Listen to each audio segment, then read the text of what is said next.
Hi, I'm Michael Appel for BizNews.com. The war in Ukraine is in its 8th month. Over this period, South Africa's foreign policy has been scrutinized. President Ramaphosa spoke to President Putin first, and then several weeks later, when challenged on South Africa's neutrality, he eventually spoke to Ukraine's President Zelensky. South Africa has refused to condemn Russia's actions in Ukraine and has continually abstained from voting on UN resolutions which would do that. The latest was on the 12th of October. It was the UN General Assembly, a resolution titled Territorial Integrity in Ukraine. 143 nations of the world voted in favor of it, 5 against, and there were 35 abstentions, including South Africa. In Africa, interestingly enough, 30 out of 54 nations on the continent voted for the resolution. 19 abstained, including us, and then 5 didn't vote at all. Raising eyebrows recently was news that a delegation from the ANC Youth League were in occupied areas of Ukraine acting as election observers in referenda in 4 different parts. Those referenda were to decide whether or not people in those areas wanted to join the Russian Federation. Khulekani Skosana is the ANC Youth League's chairperson of the International Relations Committee. He was one of those election observers. Khulekani, thank you for chatting to me. Thanks for having us, Michael. Let's start at the beginning. Who approached the ANC Youth League asking it to act as election observers in Ukraine? The ANC Youth League was invited amongst many journalists, political organizations, NGOs by the Russian Federation to come and observe the referendum in the Donetsk region. So we went there upon invitation by the Russian Federation.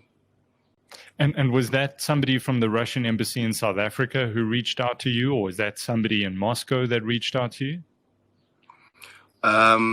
I think the details of who specifically invited us are not important. What is important is that we're invited by the Russian Federation, and I think we want to discuss our participation in that referendum, not who invited us in detail. But you'll understand why that's an important question. But let's move on. Did you need the blessing of the ANC? I won't call it the mother body because I know the ANC Youth League is independent. But was the ANC aware that the Youth League was traveling to Ukraine? We don't need the blessing, but we do inform the leadership on when we go. And it doesn't mean that they have jurisdiction to stop us, or it's not a matter of permission, but we do inform the leadership of our activities. We report to them regularly in the National Executive Committee of the ANC. So we inform them by reporting, yes. And they with their full knowledge, then you went? With us informing them and without us soliciting permission, we went. We did not go with or without their permission. We went out of our own volitions as a youth movement of the ANC. Okay. Who paid? If the Russians invited you, I then assume that the Russian Federation paid for your trip there. Not really. The ANC Youth League has financial support domestically. I think we will inform the public on who paid for our trips through our financial report, and as we are also binded by Party Funding Act, and these are discussions that will find expression in the National Executive, in the National Conference of the ANC, where finances of the organizations are dealt with, and the media is not necessarily privy to that, but we went there on our own. I think that's the best I can say. But it's an important question, and I read the statement that you released while you guys were still there, and I actually tweeted at you saying, take the people of South Africa into your confidence. it's an important question because it's one that determines, neutrality in something, and that is who paid for the trip. And I'm saying to you that there are correct channels for us to report on our finances, and a public platform such as this one is not a place for us to discuss finances and sponsorship of the Youth League. We report, and once we've reported, it is at the discretion of the ANC, like I said, through Party Funding Act, to disclose finances as far as the traveling of the Youth League. You understand, though, the cloud that hangs over this entire mission's head, because funding is important. To know who paid for it, you're saying that question will be answered at some point. I'm saying that there are correct ways for the public to find out. Like I said, the ANC government has ensured that we have transparency through Party Funding Act. I think that is the correct way to deal with this question. And then if you are to find out, it will be through the Treasurer General's report of the ANC even on around the finances of its leagues. I see. Okay, well, the Political Party Financing Act governs people who give sponsor money to the ANC Youth League. So presumably then money was sponsored to the Youth League, and then through internal channels was used to fund this trip. But let's move on. What were the logistics involved here? When did you actually where did you fly to? Let's start there. Did you fly to Russia and then cross the border into Ukraine, into these areas, or what was the logistics? Yeah, no, we flew to Moscow, and we flew down to the Donbas region, and of course under the protection of the Russian military. Yes, and however, we have maintained that if the same invitation was rendered to us from Kyiv, we would do the same exercise. We would still go to Kyiv, and we would still go and observe under the protection of the Ukrainian military. I think ours is not a position of neutrality. I heard you say that we are neutral. We are not neutral. We are non-aligned. Our position is peace. Our position is dialogue, and our position is the silencing of the guns. We think that there's always an opportunity for diplomatic conversation, and that is our position. We think that there must be a conversation, and this is a position our country and the ANC has maintained.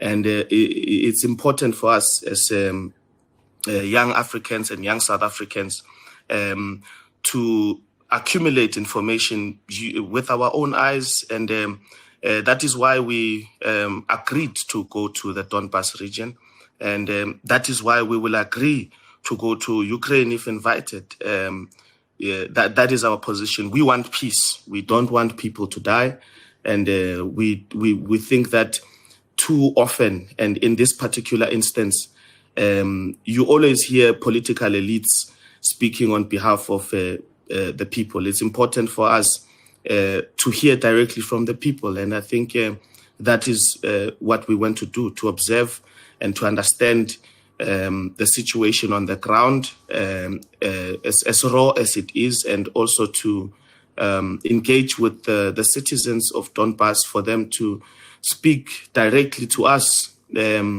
especially those who are of Russian-speaking language, those who speak the Russian language, the Ukrainians who speak the Russian language. It was important for us to hear from them, as equally as it is important for us to hear from the Ukrainian perspective. And I think you would note that the Democratic Alliance had went to Ukraine as well, and it was also a one-sided mission. They did not go to the other side, and I maintain if we are ever invited or even welcome in Ukraine, we will go there and to observe their perspective as well, because we want to see how we can help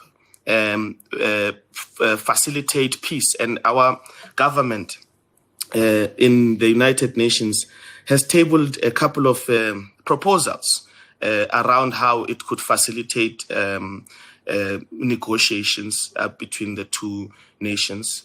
For us, for the people, by the people, I mean, that's the essence of democracy. So not for political elites, by political elites. So it's important that we go to the ground and we hear the views directly of the people.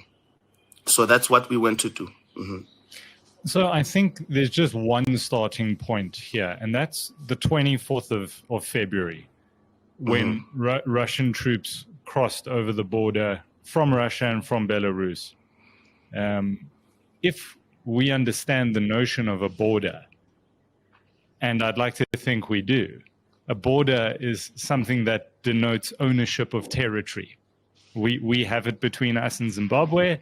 We have it between us and Eswatini, between us and Lesotho. It's an internationally recognized thing. Now, I'm not asking whether this is a war or a special military operation. I think we've moved beyond that. That's purely semantics. Did Russian troops cross an internationally recognized border of Ukraine on the 24th of February? Is that your understanding? Is that the way you see it? Did Ukraine persecute and kill Ukrainian citizens since 2014 continuously? That I do agree with. I think that what the Russian Federation did in February is in response to the permeation of Nazi extremism that targets a particular ethnic group. And I myself, being a descendant of an ethnic group that was a target, I understand how important it is for us to receive salvation. Do you understand that without international solidarity and interventions, we would not be where we are as a people? And you had the American government supporting and sponsoring the South African government, which was killing our parents and our forebearers. So for me, what is law doesn't matter, especially when lives are being taken. The preservation of life comes first. If our forces, say, for example, in Mozambique and Swaziland, did not accommodate and assist the African National Congress through cross-border missions, Solomon Mahlangu and all like him, Chris Hani, they would come and they would target strategic economic points in South Africa. So I don't want us to discuss semantics. I want us to discuss the people. And the people were ethnically targeted and they were persecuted. And this is what we found on the ground. And it's undeniable that even post that February 24th, Ukraine has also been responsible for killing Ukrainian citizens of Russian descent. And I think we've stressed this, that what we found on the ground is that the people in Donbass, they have maintained that when Ukraine left the Soviet Union to become a country, you still had minorities who speak Russian who did not have a problem with becoming Ukrainian, with becoming Russian in Ukraine.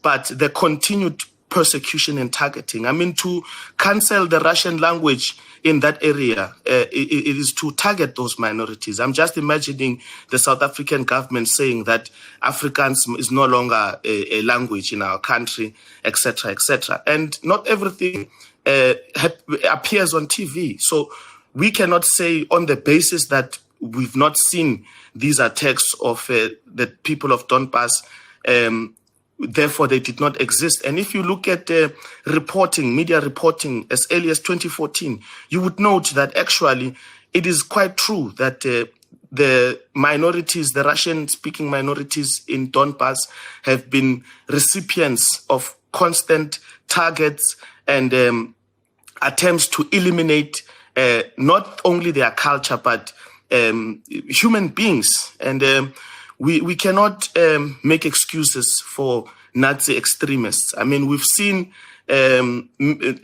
Ukrainian military personnel and senior officials wearing the Nazi symbol. And how does Zelensky allow his military to be apologists openly and publicly of the Nazi ideology? So we think that the people must be allowed to speak for themselves. And it's so sad that they are not being allowed to speak for themselves. We think that we can never in 2022 accept this kind of racism. And I think I'm even a black person. I mean, in the eyes of Nazism, I'm not even a thing. I'm a monkey. So for us to avoid what took 400 years to defeat in the continent, we cannot just sit and watch while there is clearly an ethnic conflict in the Donbas region. It's important for us to speak to the people directly, because even during our struggle, not all journalists and media were telling the perspective and the side of the Black South African people. That's why it took so long for the international community to understand what is happening in South Africa. So with those sensitivities in my head, as a leader of young people in my country, as a leader of the Youth League of Oliver Tambo and President Nelson Mandela, which is so revered today, it's important that we find out from the ground. And what we also understand is that media and television control their own narrative, and they have their own interpretation, biased interpretation of what happened. And history tells us that Nelson Mandela himself was called a terrorist by the American government now, which have turned him into a teddy bear of the world. They don't admit that they called him a terrorist. And you have European countries, a lot of them, including even the American government, they've not apologized for what they've done in Africa. Instead, even here in our country, you have a lot of groupings that have not apologized. You have sympathizers, people who still carry the apartheid flag. When we say reconciliation, we say that President Mandela said we must forgive, but we don't remember receiving a huge or appropriate apology. And South Africa is just a small but important case. But throughout the world, Europe and white people have not apologized for what they've done to us. In fact, we're still having a very difficult land discussion in our country. We think that for the world that we want to build, a peaceful world that is based on friendship and engagement, it's important that the voices of the people come first. And that is what we went to do, and that's what we did, and that is what we continue to offer to do. And whether we're invited or not, but we would have appreciated the opportunity that was given to John Heinsteisen, who's that guy, the Democratic Alliance, who were invited to Ukraine. We would have appreciated, from our perspective, to also be invited while John is there. But the Ukrainian government chose to invite the Democratic Alliance only to observe on their side. Now, that cannot be our fault that we have been invited by the Russian Federation and the Ukrainian government chose not to engage us, chose to engage the DA. But we still maintain that we don't want to come here and present a one-sided perspective. But what I do maintain, my brother, is that physically I was in Kherson, I was in Zaporizhzhia, and I was in Yalta.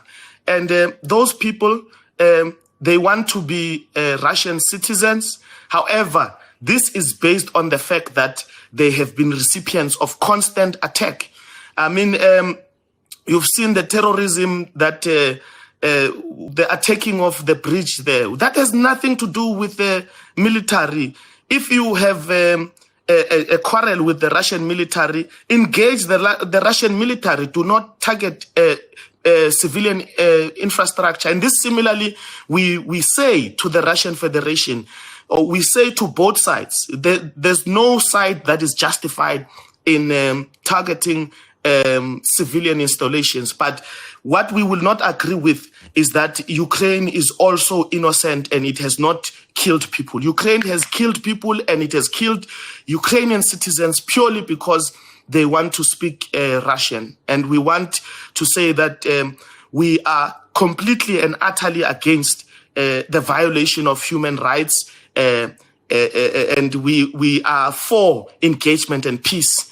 It is very sad. We found it very disappointing when the two sides cancelled and stopped the talks. We think that we need to go back there. There's nothing as important as diplomacy. And for us as South Africa, we understand that for us to be here, it took conversation, not guns. We had to sit down, we had to talk, and that's why we are here today. And that is our message to the world, that we are not neutral. We are definitely not neutral. We are on the side of peace. We're on the side of the respect of human rights. And we also want to say that people do not say that while we were in Donbass. Let me stop you there for a second. Everything you've just said as a justification for why Russia went into Ukraine across its borders, that comes directly from the Russian playbook. It comes directly from the Russians. I know this because I interviewed... Hello? I did not hear that last question.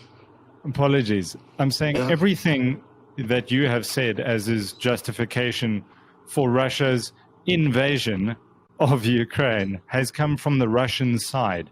The denazification and demilitarization of Ukraine, those were the two aims. Those are the aims that have come from the Russian side. But I'm saying to you right now that we have evidence of Ukrainian soldiers wearing Nazi symbols, and they are not being called to order by Zelensky, who himself think that we don't understand the symbolism that he sometimes posts on Twitter. I'm not talking about what Russia said. I'm saying to you, Ukrainian military personnel, high-ranking officials are wearing Nazi symbolism. Where did you see that? We see it all over. Did you see any Ukrainians? Did you see any Ukrainian troops? I doubt you would have where you were.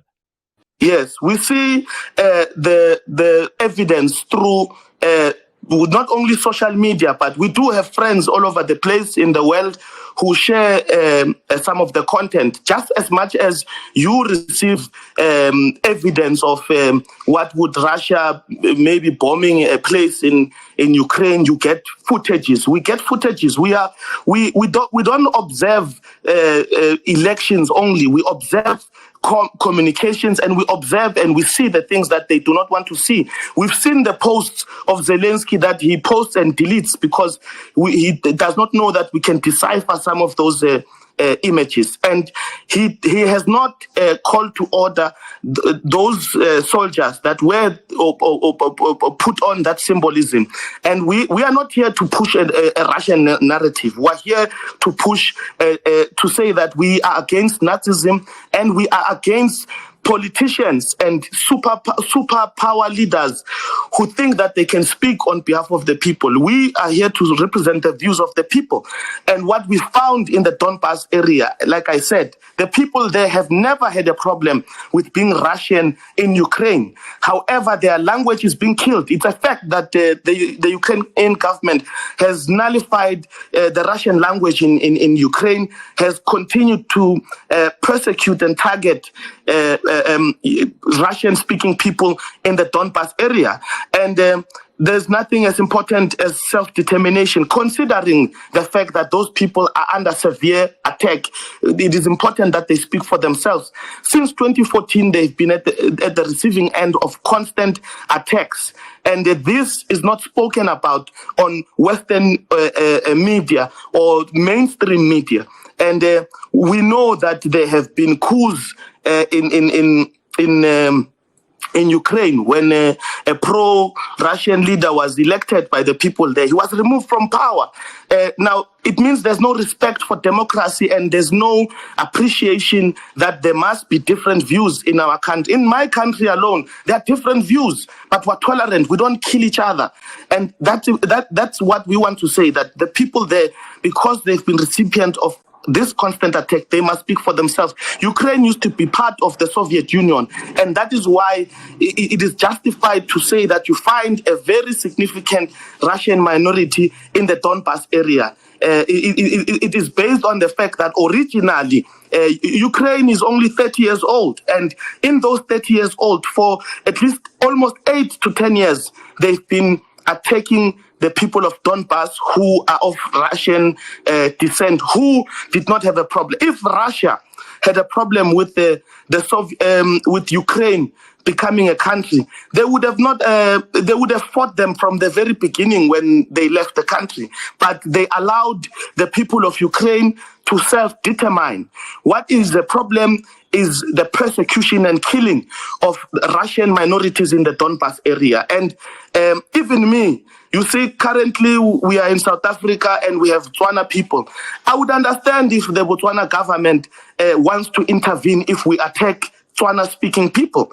And like I said, you can tell me everything about international law whatsoever, but when international law comes in a form of biasness and does not speak in defense of those who have been targets, this international law that you speak of is very selective, by the way. It does not protect Africans who are being killed and targeted in Western Sahara. This international law that you speak of, it does not defend the people of Palestine who are under constant shelling and bombing from Israel. So we have a problem with some international law that is used on the basis of ethnicity. This international law you speak of only favors white people. The unprecedented amount of weapons that is being sent to Ukraine is such a shame. We've never seen that. We used to think that the people of Europe are on the side of the innocent and downtrodden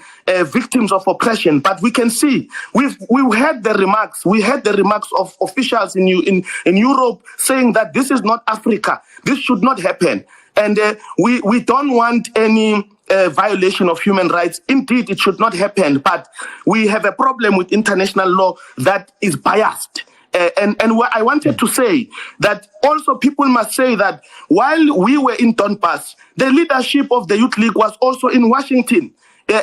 We are not Russian puppets. We also, at the same time, while we were in Donbas, there was a delegation of the ANC Youth League, which was in Washington, to represent the views and positions of the African National Congress youth.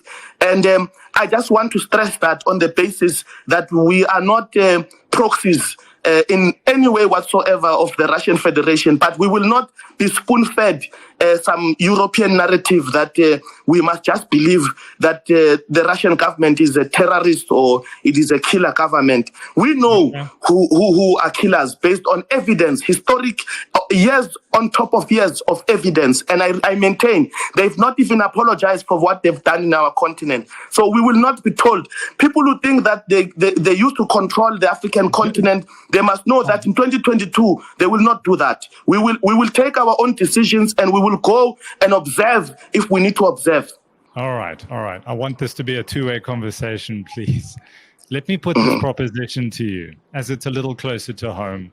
The Cape Independence Party, right? It maintains that the population of the Western Cape and parts of surrounding provinces, the Free State, Northern Cape, that those areas are culturally and linguistically distinct from the rest of South Africa and is therefore entitled to statehood under Chapter 14, Section 235 of the Constitution. It wants to break away. Under this premise of self-determination, would you support something like that? There is a group of people that arrived in South Africa in 1652 and started to kill the original, what we call them, Aboriginal South Africans. And they pushed away our people. They killed them.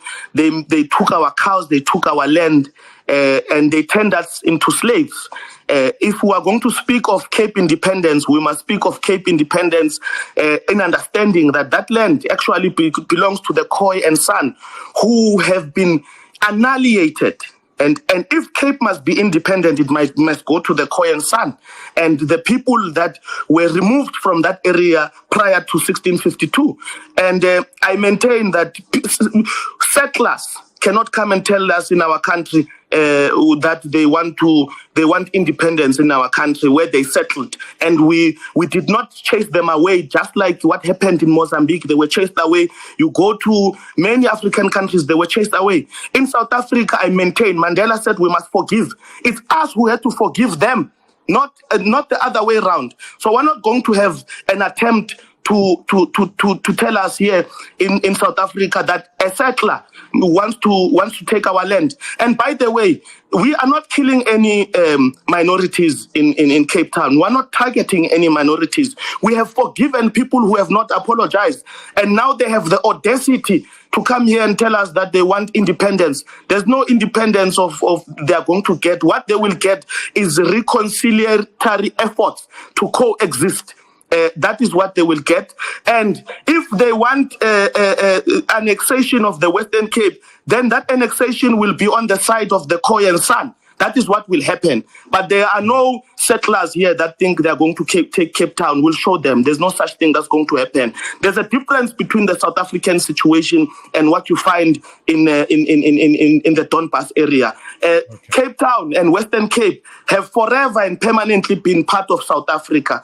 But what you find Ukraine used to be part of the Soviet Union. So those two cases, it's very opportunistic for the extreme white narrative to come here and want to tell us that they are going to annex Western Cape. People must remember that we almost went to civil war in 1994, and we were told by Mandela to forgive. If they want us to withdraw that forgiveness, they must keep on speaking like that. Okay. All right. So clearly you don't support the notion of self-determination for the Western Cape. We support the self-determination of the Khoisan people who were removed from the Western Cape prior to, who were removed by Jan van Riebeeck in 1652. Self-determination, if it is a conversation, yes, we support it, but for the Khoi and San, that is their land. Okay. This notion of settlers, would I be a settler in your eyes?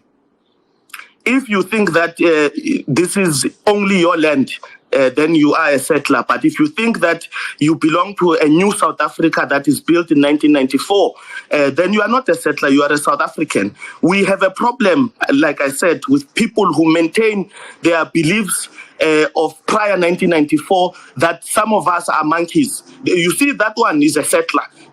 And anyone who does not subscribe to an inclusive South African people is a settler. And I think those who carry the old apartheid flag those are settlers, my brother. Okay. Lastly, have you met at all with the Ukrainian ambassador to South Africa?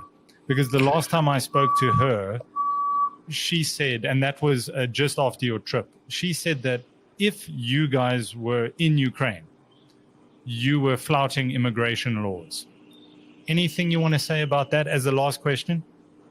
Well, we did not flout any immigration laws. If there's anyone who flouted immigration laws, is the Democratic Alliance that went to Taipei, flouting our laws, even on top of that, using state funds. Question here I did not flout any international law. We did not do that. A visa to do what? To go into Ukraine. I did not need a visa to go into the Donbass area. I don't need a visa to go to the Donbass area. I don't need a visa to go and listen to people who are under attack and people who are oppressed. And there's no visa or international whatsoever that's going to stop me from representing the views of those who are oppressed. Too many times people want to use this thing of law to come and tell us that we can't do certain things. Even Mandela was incarcerated on the basis of flouting some laws, apartheid laws. We are on the side of the people. We're not going to apologize for that. I will go there anytime to engage those people. And there's no, there's no person or people who are going to stop us from going to hear the views of the oppressed, people of Donbass, or people of Western Sahara, or people of Palestine, or people of Cuba. If we need to go there, we will go there, and there's no one who can stop us. Similarly to how there's no one who can stop us if we are to go to Kyiv. We will go. There's nothing that can stop us. We maintain and we keep the spirit of Oliver Tambo and Solomon Mahlangu. And if we're going to be persecuted and targeted for having had gone and sided with the oppressed people, then they must bring it on, because that will put us in the same bracket as our heroes who have throughout their lives been constantly persecuted and targeted. So there's no attempt to scare us on some visa question that will move us. We will always be on the side of the oppressed people of any part of the world. And if we need to go anywhere in the world and we are going there to hear the views of the people there, we will go there, visa or no visa, or we're not going to be told by any Europeans here on how we must conduct our business. We will observe the views of the oppressed people of the world. And I want to say that we've also gone to Palestine, we've also gone to Western Sahara, we intend on going to Cuba, and there's nobody who can stop us. And these people, I maintain, they don't acknowledge the fact that we also observe their perspective. As I said, while we were in Donbass, there was a delegation of the ANC Youth League which was in Washington. Nobody cares to speak about that, because that is their side. But when we go to what is not their side, they constantly want to ask us questions about a visa here. So we're not going to be put in a corner on that. What we do have is the views of the people of Donbass. That we do have. Okay. Khulekani Skosana, ANC Youth League, chairperson of the International Relations Committee. I thank you for your time. Thank you. Thank you.